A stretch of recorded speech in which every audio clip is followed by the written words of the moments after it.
How do you feel right now? I'm feeling pretty good right now, man. Yeah. Why is that? Well, we just we made some serious jam on your 2.5 liter Mazdaspeed3 engine over here. Man, what? 32 pounds of boost. I mean, 788 horsepower. Look at that. 788, and that So if you look right here, these are the different paragraphs we got here. We did a 93 tune, 21 pounds, made 548.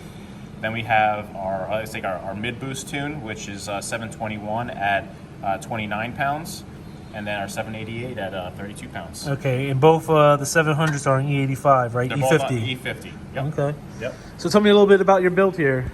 So basically, like I said, it's a 2.5 liter block, 16W intake manifold, exhaust manifold, the whole 9 yards. Well, that's the one that everybody was always complaining about? I believe so. But it made power though. But okay. it made power. It kept flowing. Honestly, my only restriction today was the turbo.